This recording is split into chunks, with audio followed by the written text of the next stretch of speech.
गणेश जी के गिरने से चंद्रमा को मिला ग्रहण और हमें मिला अर्धचंद्रासन। तो चलिए जानते हैं कैसे। एक बार गणेश जी अपने मूषक पर सवार होकर गणेश चतुर्थी के दिन मिठाइयां खाकर लौट रहे थे और कुछ मिठाइयां साथ भी लेकर आए थे, लेकिन अचानक से मूषक जी के ऊपर से वो नीचे गिर पड़े और साथ में जो वो कुछ मिठाइयां लाए थे वो भी जमीन पर बिखर गई।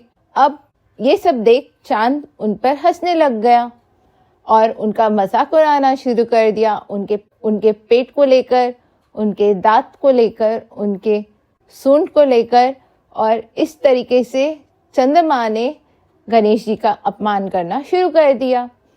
अब गणेश जी को आया गुस्सा, तो गणेश जी का एक हाथ जमीन पर था जो मिठाइयाँ इकट्ठा कर रहा था और दूसरा हाथ चंद्रमा की ओर जो उन पर हथियार फेंक रहा था, और उनका एक पैर हवा में था और एक पैर जमीन पर।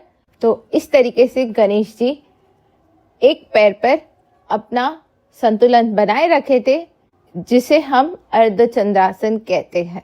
आगे बढ़ते हैं कि आगे क्या हुआ। तो अब गणेश जी को आ रहा था बहुत ज्यादा गुस्सा और इस गुस्से में उन्होंने श्राप दे दिया चांद को कि चांद की पूरी रोशनी विलुप्त हो जाएगी और चांद का धीरे धीरे अस्तित्व खत्म हो जाएगा। अब इस किस्से के बाद चांद को समझ आया कि उसने क्या गलती की और चांद ने गणेश जी से माफी मांगा।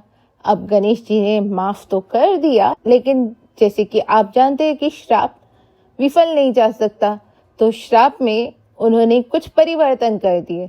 तो उन्होंने जो परिवर्तन किया वो ये था कि चांद की रोशनी घटती और बढ़ती रहेगी, जिसे हम शुक्ल पक्ष और कृष्ण पक्ष कहते हैं, या फिर अमावस्या से पूर्णिमा और पूर्णिमा से अमावस्या का सफर। और इसी तरीके से हमें मिला चांद का अलग अलग रूप।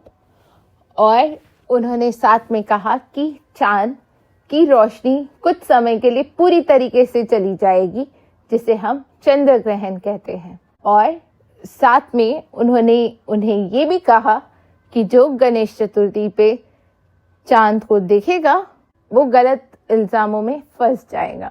और हमें ये कथा क्या सिखाना चाहती है?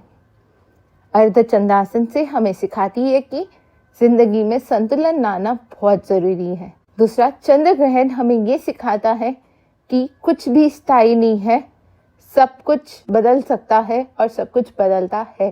तीसरा, जो ये घटता बढ़ता रहता है चांद,